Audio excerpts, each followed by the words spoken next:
هلا وهسه نكمل الجزء الثاني من القصة. الدعوة إلى الله. كانت دعوة سيدنا محمد صلى الله عليه وآله وسلم في بدايتها سرية، وكان الذين يعتنقون الإسلام يخفون إيمانهم. كانت السيدة خديجة الكبرى أول من آمن برسالة الله، ثم تلاها علي عليه السلام، ومرت 3 أعوام انتشر فيها الإسلام بين فقراء مكة انتشار الربيع، وكانت كلمات الدين الحنيف كفراشات ملونة تطوف في بيوت الناس الطيبين. وجاء أمر الله عز وجل بإعلان الدعوة إلى الناس كافة، ولم يكن من السهل إعلان عقيدة التوحيد في مدينة تغص بالأصنام والأوثان، وبين قبائل تقدس الحجارة وتسجد لها وتعبدها على مر السنين. وصدع سيدنا محمد برسالة الله، وهتف في مكة على الملأ العام: لا إله إلا الله وأنا رسول الله. وبعد هذا الإعلان العام بدأت المصاعب، وبدأ المشركون والوثنيون حربهم ضد الدين الجديد، وقد وقف عمه أبو طالب كالجبل يدافع عن رسول الله، وأصبح بيت أبي طالب قلعة للمقاومة. وذات يوم جاء زعماء المشركين وفيهم أبو جهل وأبو سفيان. في البداية أراد المشركون أن يغروا سيدنا محمد بالثراء والزعامة والجاه، واقترحوا أن ينصبوه ملكا على مكة، وإلا فإنهم سيبدأوا الحرب ضده.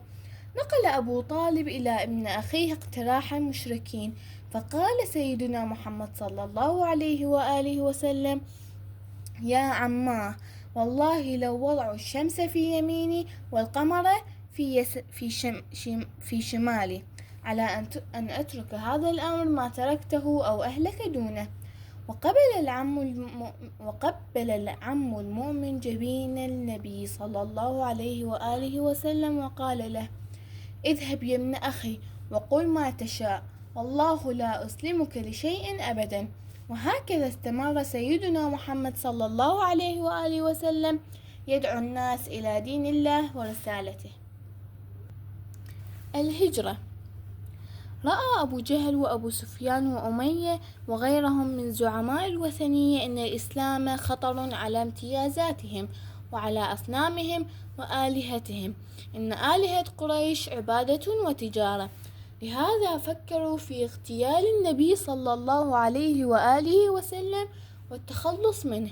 في تلك الظروف طرح أبو جهل فكرة شيطانية لتصفية النبي صلى الله عليه وآله وسلم، وتتلخص الفكرة بقيام 40 رجلا من كل القبائل بالاشتراك في عملية الاغتيال، وبهذا لا تستطيع قبيلة بني هاشم مواجهة هذا العدد الكبير من القبائل. وهبط الأمين جبرائيل يحمل الوحي الإلهي: وإذ يمكر بك الذين كفروا ليثبتوك أو يقتلوك أو يخرجوك ويمكرون ويمكر الله والله خير الماكرين. وغمر الليل مكة وملأ أزقتها بالظلام، وكانت السماء مرصعة بالنجوم.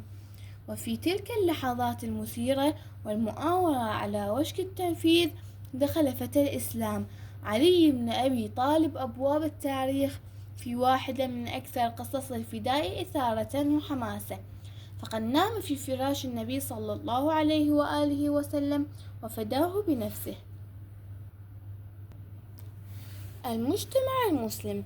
في 16 ربيع الأول الموافق ل30 من أيلول سنة 622 ميلادي وصل سيدنا محمد صلى الله عليه وآله وسلم مدينة يثرب التي عرفت في التاريخ فيما بعد بالمدينة المنورة.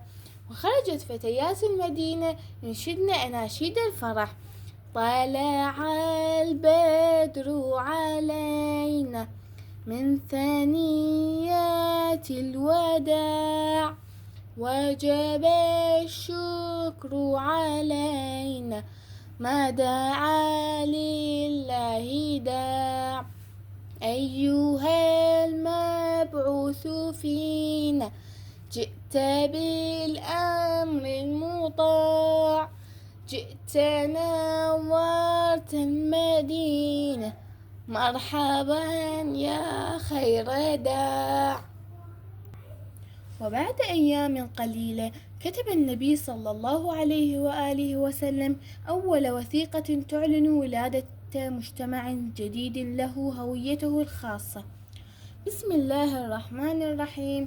هذا كتاب من محمد النبي نبي المؤمنين والمسلمين من قريش ويثرب ومن تبعهم وجاهد معهم، إنهم أمة واحدة من دون الناس.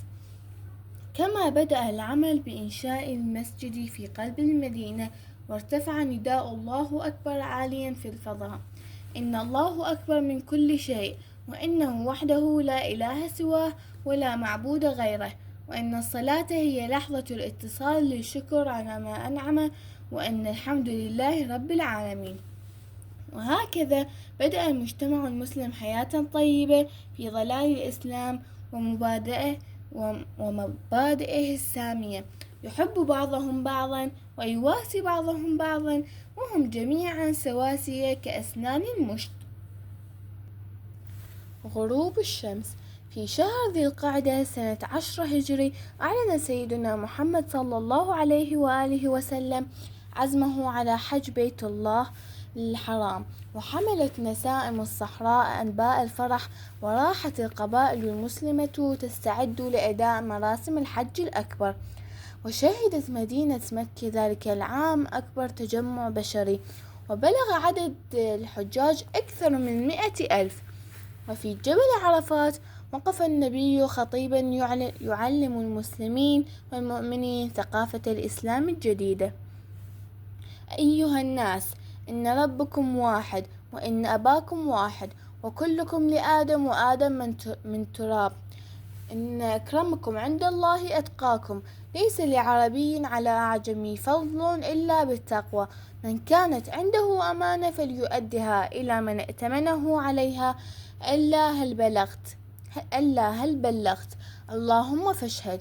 وفي طريق العودة وفي مكان بين مكة والمدينة يدعى غدير خم، نزل الأمين جبرائيل يحمل بلاغ السماء الأخير: يا أيها الرسول، بلغ ما أنزل إليك من ربك، وإن لم تفعل فما بلغت رسالته، والله يعصمك من الناس. وأمر سيدنا محمد صلى الله عليه وآله وسلم بأن تتوقف قوافل الحجاج لإبلاغها رسالة الله: